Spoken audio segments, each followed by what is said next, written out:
Guys welcome to my first vlog. So ಇವತ್ತಿನ plan ಏನಪ್ಪ ಅಂದರೆ ಸಿಟಿಗೆ ಹೋಗಿ ಬೀಟ್ ಹೊಡೆದು ಬರಬೇಕು.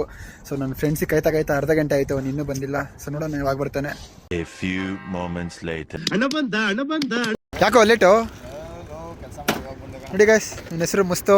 ಕೆಲಸ ಮಾಡಿ ಫುಲ್ ಆಗಿದೆ ಸುಸ್ತು. ಇವನ್ ಬಾಡಿ ಮಾತ್ರ ಜಬರ್ದಸ್ತು. ಗೈಸ್ ಈ ಸ್ಕೂಟಿ ಬಂದ್ಬಿಟ್ಟು 30 lakhs ಇಂದು. ಒಂದು ನಿಮಿಷ ಗೈಸ್ ಮಚ್ಚಾ, ಇದು 30 ನಿಮಿಷ ಏನಂತಾರೋ 30,000 30ಗೆ ಅಂತಾರ ಮಚ್ಚ. ಸಾರಿ ಗೈಸ್ 30 lakh ಅಲ್ಲ 30,000. ಮೊದಲು ಸರಿಯಾಗಿ ಮಾತಾಡೋದು ಕಲಿ. ಇದಾಗಿದೆ ಗಾಡಿ ನಾನು ಓಡಿಸ್ದೆ. ಸೊ ನಾವು ಹೋಗಿದ್ದೆ ಸಿಟಿ ಕಡೆಗೆ, ಚಿಕ್ಕಮಂಗ್ಳೂರು ಕಡೆಗೆ. ಸ್ವಲ್ಪ ದೂರ ಹೋಗ್ತಿದ್ದಂತೆ ನಮಗೆ ಸಿಕ್ಕಿ. ನೋಡಿ ಫ್ರೆಂಡ್ಸ್, ಅಣ್ಣವ್ರು ಹೆಂಗ್ ನಿಲ್ಸ ರೋಡಲ್ಲಿ ಗಾಡಿ, ಈ ತರ ಗಾಡಿ ರೋಡಲ್ಲಿ ನಿಲ್ಸಕ್ಕೋ ಮೀಟರ್ ಬೇಕು. ಮೀಟರ್ ಮುಂದೆ ಹೋಗ್ತಾ ನನ್ನ ಫ್ರೆಂಡ್ಸಿಗೆ ಬಾಳೆಹಣ್ಣು ತಿನ್ನೋ ಮನ್ಸಾಯ್ತು. ಹಂಗಾಗಿ ನಾವು ಹೋಗಿದ್ದು ಇವಾಗ ಬಾಳೆಹಣ್ಣು ಅಂಗಡಿಗೆ. ಬಾಳೆಹಣ್ಣು ತಗೊಂಡಂಗೆ ಮುಂದೆ ಹೋದ್ವಿ. ಇವಾಗ ನಾವು ಹೋಗಿದ್ದು ಮೆಡಿಕಲ್ಲಿಗೆ.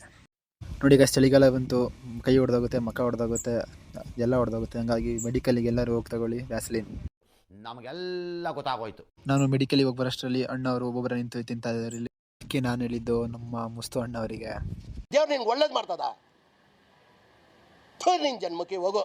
ನಾವು ತಿಂದಿದ ತಕ್ಷಣ ಹೊಲ್ಟಿದ್ದೆ ಪೆಟ್ರೋಲ್ ಬಂಕಿಗೆ, ಪೆಟ್ರೋಲ್ ಹಾಕ್ಸೋಣ ಅಂತ. ಫ್ರೆಂಡ್ಸ್ ನನ್ನ ಹತ್ರ ಇದ್ದು 40 ರೂಪಾಯಿ. ಸೊ ನಾನು 40 ರೂಪಾಯಿ ಪೆಟ್ರೋಲ್ ಹಾಕ್ಸೆ ಗಾಡಿಗೆ. ನಾನು ಪೆಟ್ರೋಲ್ ಹಾಕ್ಸಿ ಕ್ಯಾಮ್ರಾ ನಮ್ಮ ಮುಸ್ತು ಅಣ್ಣವ್ರಿಗೆ ಕೊಟ್ಟರೆ, ಮುಸ್ತು ಅಣ್ಣ ಕ್ಯಾಮ್ರಾದಲ್ಲಿ ನೋಡಿ ಪೆಟ್ರೋಲ್ ಹಾಕ್ಸ್ಕೊಂಡು ಮನೆ ಕಡೆ ಹೊಲ್ಟ್ವಿ ಗಾಯ್ಸ್. ಸೊ ನಮ್ಮ ಫಸ್ಟ್ನೇ ವ್ಲಾಗ್ ಇವತ್ತಿಗೆ ಇಲ್ಲಿಗೆ ಮುಕ್ತಾಯಗೊಳ್ಳುತ್ತದೆ. ಮುಂದಿನ ವಿಡಿಯೋದಲ್ಲಿ ಸಿಗೋಣ. ತುಂಬಾ ಥ್ಯಾಂಕ್ಸ್, ತುಂಬಾ ಥ್ಯಾಂಕ್ ಯು ಸೋ ಮಚ್.